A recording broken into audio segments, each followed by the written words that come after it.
materi yang saya akan jelaskan. Jadi di sini ada pengertian sikap bahasa. Sikap bahasa adalah kecenderungan atau pandangan seseorang terhadap suatu bahasa, baik berupa perasaan, penilaian maupun perilaku dalam menggunakan bahasa tersebut. Sikap bahasa muncul dalam selama seseorang memilih bahasa yang digunakan.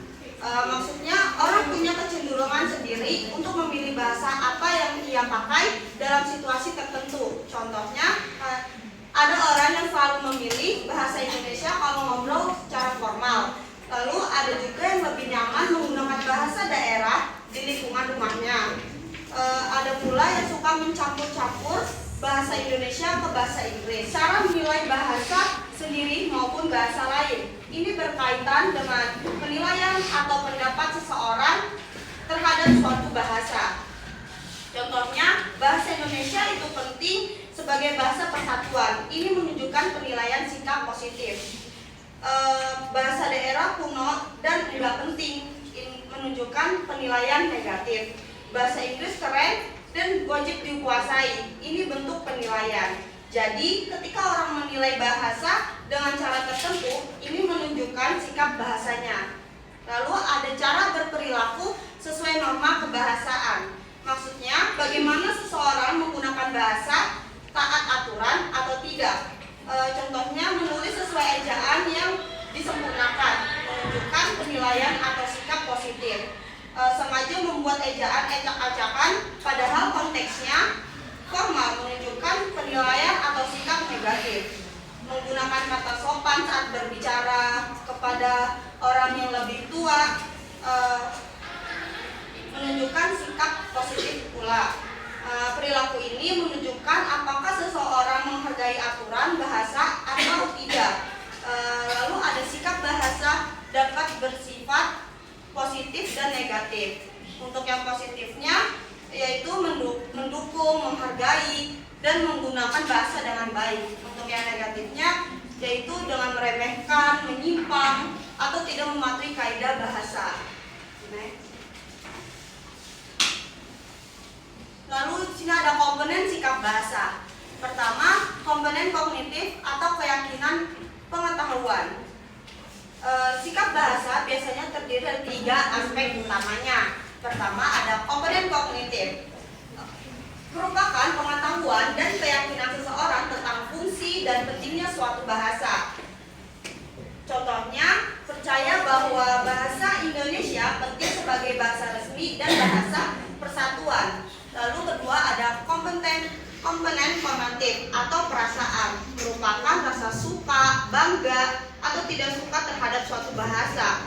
Contohnya seperti merasa bangga menggunakan bahasa Indonesia dalam acara formal. Ketiga, ada komponen behavioral atau tindakan, merupakan perilaku nyata dalam menggunakan bahasa. Contohnya menggunakan bahasa baku dalam tugas sekolah atau tugas mahasiswa atau pula visa pekerjaan. Lalu adanya tujuan sikap bahasa. Pertama, menumbuhkan rasa bangga terhadap bahasa sendiri agar masyarakat menghargai bahasa Indonesia sebagai identitas nasional dan merasa bahwa menggunakan bahasa ini sendiri adalah bentuk cinta terhadap bangsa.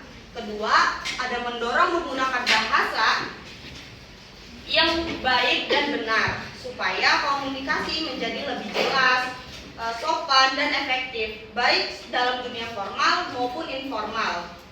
Ketiga, mempertahankan keberlangsungan bahasa Indonesia agar bahasa kita tidak tergeser oleh bahasa asing atau bahasa gaul yang berlebihan. Keempat, membangun kesadaran masyarakat tentang pentingnya bahasa, misalnya kesadaran memakai ejaan, tata bahasa, dan pemilihan kata yang tepat.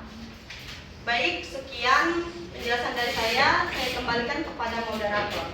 Baik, terima kasih Dewita sudah menyampaikan materinya. Selanjutnya saya akan menyampaikan materi mengenai bentuk sikap bahasa. Yang pertama, sikap kesetiaan bahasa. Sikap kesetiaan bahasa, keinginan untuk mempertahankan penggunaan bahasa tertentu dan tidak mudah tergoda. Contohnya, tetap menggunakan bahasa Indonesia atau bahasa daerah dalam lingkungan keluarga saat komunikasi. Kedua, sikap kebanggaan bahasa. Perasaan bangga menggunakan bahasa karena bahasa tersebut menjadi identitas kelompok atau bangsa. Contohnya, bangsa memakai bahasa Indonesia secara resmi atau perlombaan. Kemudian yang ketiga, sikap kesadaran norma bahasa. Kemauan untuk menggunakan bahasa sesuai aturan atau tata cara bahasa, sopan, dan konteks.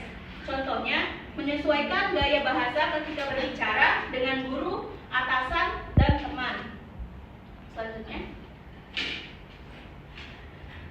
Selanjutnya, relevansi sikap bahasa dalam kehidupan sehari-hari. Yang pertama, dalam komunikasi lisan, sikap bahasa menentukan cara seseorang berbicara. Apakah ia berbahasa sopan atau kasar? Apabila ia menyesuaikan bahasa dengan lawan bicara, apakah ia menjaga intonasi dan pilihan kata? Contohnya, ketika guru memberikan tugas dan kita menjawabnya, baik ibu, baik bapak. Jadi apa tugas ini, saya akan menjelaskannya. Kemudian yang kedua, dalam komunikasi tertulis, sikap bahasa berpengaruh pada penggunaan bahasa baku dan saat menulis laporan, surat, atau makalah. Kerapian dan kejelasan tulisan, kesediaan mematuhi ejaan dan tata bahasa.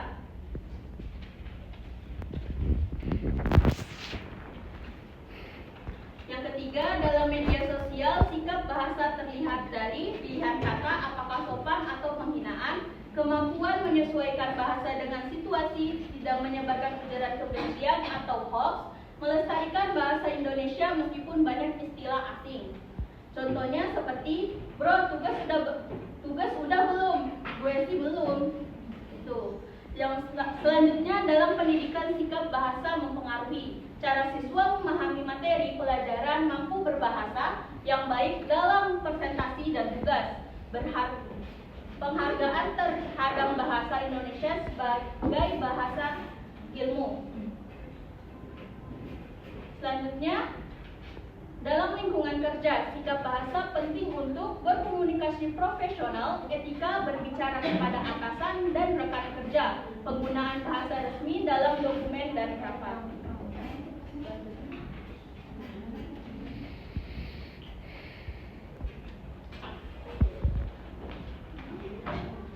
Selanjutnya, materi contoh sikap bahasa positif dan negatif akan disampaikan kepada Lulu. Kepada Lulu saya persilakan.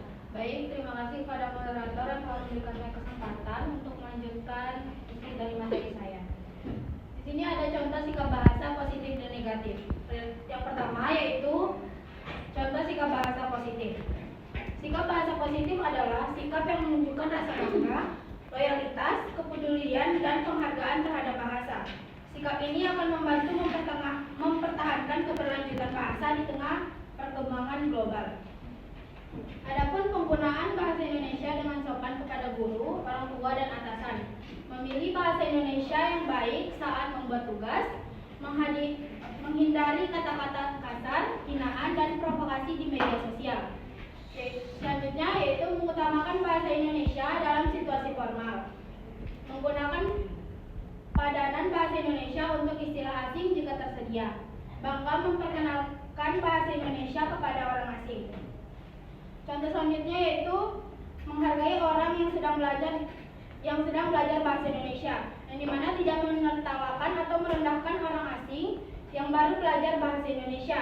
Selanjutnya yaitu menggunakan bahasa sesuai konteks, situasi formal, non formal, atau santai, yang dimana dalam rapat seseorang menggunakan ragam formal saat bersama teman-teman dekat menggunakan ragam santai.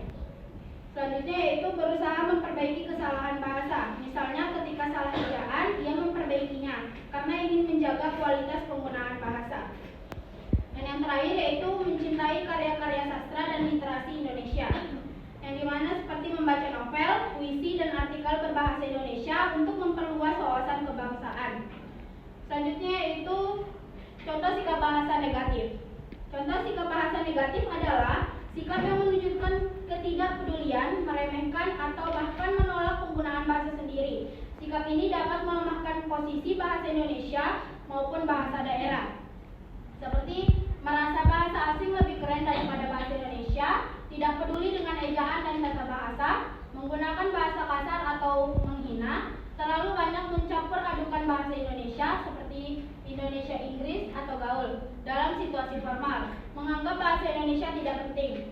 Adapun contoh selanjutnya yaitu mengganti istilah bahasa Indonesia dengan istilah asing padahal tidak diperlukan. Contohnya menggunakan kata deadline, teamwork, progress pada situasi yang bisa memakai batas waktu, kerjasama, dan kemajuan. Selanjutnya itu menggunakan bahasa kasar atau tidak sopan saat berkomunikasi di media sosial, seperti melakukan ujaran kebencian, menghina, atau memakai kata-kata tidak pantas. Selanjutnya, tidak mau mempelajari atau memperbaiki penggunaan bahasa sendiri, seperti seseorang tetap menulis atau berbicara secara keliru, tetapi tidak ingin memperbaikinya. Selanjutnya itu menganggap penggunaan bahasa Indonesia baku sebagai suatu kata yang kaku. Seperti padahal ragam baku penting digunakan dalam konteks akademik dan resmi. Next. Adapun studi kasus yaitu di sebuah kelas kampus banyak mahasiswa terbiasa menggunakan campuran bahasa Inggris Indonesia dalam percakapan sehari-harinya. Misalnya, aku mau submit tugas dulu, nanti lanjut meeting kelompok. Kebiasaan ini membuat beberapa mahasiswa mulai merasa bahasa asing lebih keren daripada bahasa Indonesia. Akibatnya, ketika menulis tugas, mereka sering menggunakan kata tidak baku dan ejaan yang salah. Namun, ada juga sebagian mahasiswa yang tetap menunjukkan sikap positif dan menggunakan bahasa Indonesia baku dalam tugas, berbicara sopan kepada dosen, serta mengikuti kegiatan literasi kampus. Perbedaan perilaku ini menunjukkan bahwa sikap bahasa mahasiswa masih beragam, sehingga perlu ada upaya pembiasaan dan pembelajaran agar pemertahanan bahasa Indonesia tetap terjaga. Selanjutnya itu kesimpulan. Dari isi dari topik kami, sikap bahasa itu merupakan aspek penting dalam kehidupan sehari-hari karena menentukan cara seseorang berkomunikasi, menghargai identitas bangsa, serta menjaga keberlangsungan berbahasa.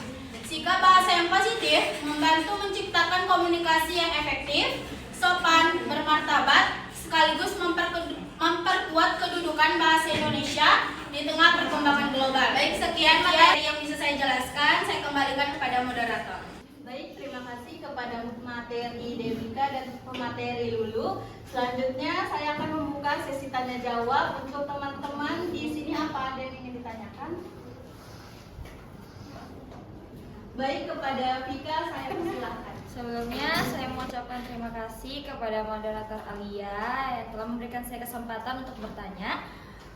Sebelumnya perkenalkan, nama saya Vika, perwakilan dari kelompok 2. Di sini saya mau bertanya, dalam studi kasus, apa contoh sikap bahasa positif yang tetap dilakukan oleh sebagian dari mahasiswa? Terima kasih. Baik, terima kasih kepada Vika. Pertanyaan ini akan kami tampung dulu. Selanjutnya kelompok berapa? Baik, kepada Juanira saya persilahkan. Terima kasih kepada moderator yang sudah memberikan saya kesempatan untuk bertanya. Perkenalkan, saya Juanira dari kelompok 6. Dan untuk pertanyaan saya, berdasarkan studi kasus mahasiswa yang menggunakan bahasa campuran Indonesia dan Inggris, apa faktornya penyebab fenomena tersebut? Terima kasih, saya kembalikan kepada moderator. Baik, terima kasih kepada Juanira. Selanjutnya baik, kepada Nega saya persilahkan. Terima kasih kepada moderator telah memberikan saya kesempatan untuk bertanya. Perkenalkan, nama saya Neza dari kelompok 1. Mengapa sikap kebanggaan bahasa dan sikap kesetiaan bahasa dianggap penting dalam upaya mempertahankan keberlangsungan bahasa Indonesia di tengah pengaruh bahasa asing? Terima kasih. Baik, terima kasih kepada Neza. Baik, selanjutnya saya akan menjawab pertanyaan dari kelompok 2. Dalam studi kasus, apa contoh sikap bahasa positif yang tetap dilaksanakan oleh sebagai mahasiswa? Penggunaan bahasa Indonesia baku saat menulis tugas, tidak ikut campur bahasa secara berlebihan, berbicara sopan kepada dosen menunjukkan kesantunan dalam berbahasa, mengikuti kegiatan literasi kampus sebagai bentuk upaya meningkatkan kemampuan berbahasa. Semua ini menunjukkan perilaku yang mendukung pemerintah bahasa Indonesia. Bagaimana tanggapannya Vika? Baik, saya cukup puas dengan jawaban dari Alia, dan sekarang saya mengetahui bahwa contoh sikap bahasa positif yang ditetapkan sebagian dari mahasiswa menggunakan bahasa Indonesia yang baku, berbicara dengan sopan kepada dosen ataupun mahasiswa, dan mengikuti aturan berbahasa yang ditetapkan di kampus. Sekian, terima kasih. Terima kasih kepada Vika. Selanjutnya saya akan menjawab pertanyaan dari Juanira. Berdasarkan studi kasus, mahasiswa yang menggunakan campuran bahasa Indonesia dan Inggris, apa faktor penyebab terjadinya fenomena tersebut? Faktor penyebabnya adalah anggapan bahwa bahasa asing, terutama Inggris, lebih keren daripada bahasa Indonesia. Yang kedua, kebiasaan sehari-hari di lingkungan kampus yang sering membuat campur bahasa. Yang ketiga, pengaruh media sosial yang banyak menggunakan istilah asing. Yang keempat, kurangnya kesadaran norma bahasa sehingga menggunakan bahasa baku yang diabaikan. Semua faktor tersebut tampak dalam studi kasus mahasiswa yang merasa bahasa asing lebih keren daripada bahasa Indonesia itu sendiri. Bagaimana tanggapannya Juanira? Baik, terima kasih kepada Alia yang sudah menjawab. Saya sudah merasa puas dengan jawabannya yang berdasarkan studi kasus mahasiswa yang dimana mahasiswa sekarang seringkali menggunakan bahasa dan tidak baku. Jadi sebaiknya dikurangi bahasa campuran. Sekian dari saya, terima kasih. Baik, terima kasih kepada Juanira. Selanjutnya jawab pertanyaan dari Neza yang akan dijawabkan oleh Lulu. Kepada Lulu saya persilahkan. Baik, saya akan menjawab pertanyaan dari kelompok 1. Pertanyaannya itu, mengapa sikap kebanggaan bahasa dan sikap kesetiaan bahasa dianggap penting dalam upaya mempertahankan keberlangsungan bahasa Indonesia di tengah pengaruh bahasa asing? Karena sikap kebanggaan bahasa membuat masyarakat merasa bahwa bahasa Indonesia adalah identitas nasional dan patut digunakan dalam konteks formal maupun non-formal. Tanpa rasa bangga, bahasa asing akan tetap dianggap lebih keren sehingga bahasa Indonesia terpinggirkan. Sikap kesetiaan bahasa mendorong seseorang untuk tetap menggunakan bahasa Indonesia dan tidak mudah mengganti dengan bahasa asing atau bahasa campuran. Hal ini penting agar bahasa Indonesia tetap bertahan dan tidak tergeser di era globalisasi. Terima kasih, saya kembalikan kepada moderator. Baik, terima kasih. Lulu, bagaimana tanggapannya Neza?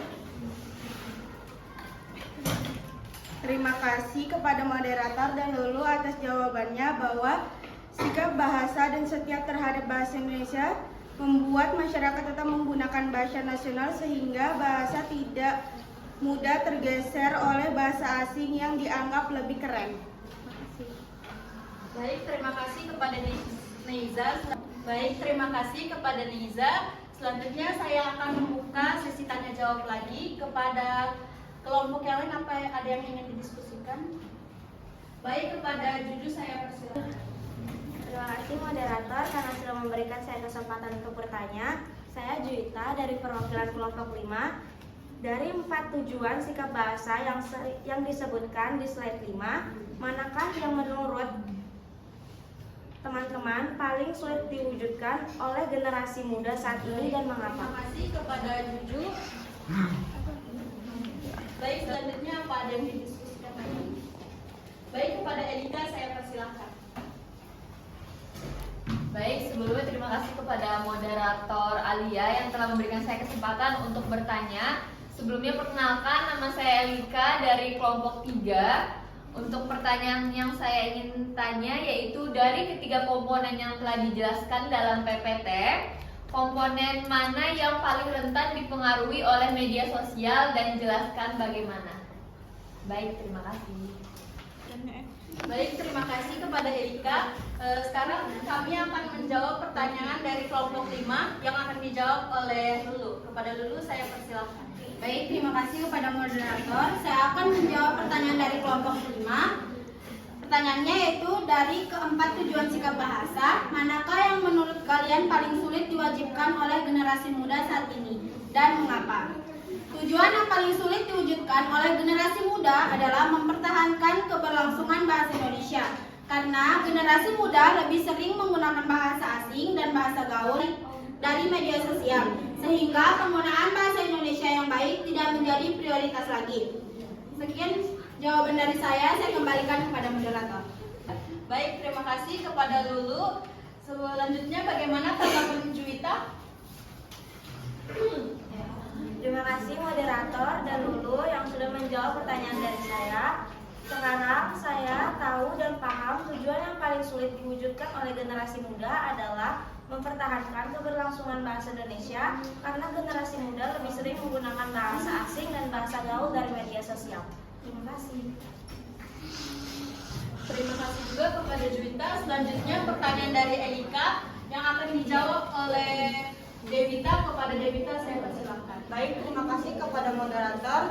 Saya akan menjawab pertanyaan dari kelompok 3 yang dimana pertanyaannya dari komponen yang disebutkan dalam PPT, komponen mana yang paling rentan dipengaruhi oleh media sosial? Jelaskan alasannya. Komponen yang paling rentan adalah komponen behavioral atau tindakan. Alasannya karena media sosial mempengaruhi cara seseorang berkomunikasi seperti pemilihan kata, gaya bahasa, apakah sopan atau menghina, serta kecenderungan mencampur bahasa Indonesia ke asing. Juga menjelaskan bahwa media sosial mempengaruhi pilihan kata, kesopanan, dan menggunakan istilah asing. Semua itu termasuk tindakan nyata dalam berbahasa. Baik, terima kasih, saya kembalikan kepada moderator. Baik, terima kasih kepada Devita atas jawabannya. Bagaimana tanggapan Erika? Baik, sebelumnya terima kasih kepada moderator Alia dan Devita yang telah menjawab pertanyaan dari saya. Saya jadi paham komponen yang paling rentan dipengaruhi oleh media sosial adalah komponen behavioral atau komponen tindakan, karena media sosial mempengaruhi cara seseorang berkomunikasi seperti pilihan kata dan gaya bahasa. Sekian, terima kasih. Baik, terima kasih juga kepada Elika. Untuk mengakhiri presentasi ini saya mempunyai pantun dan jangan lupa bilang yang cakep ya. Ya. Siap. Pasang bendera biar berkibar. Cakep. Dilanjutkan dengan bersih-bersih. Cakep. Maaf jika presentasi kami panjang lebar. Cukup sekian dan terima kasih.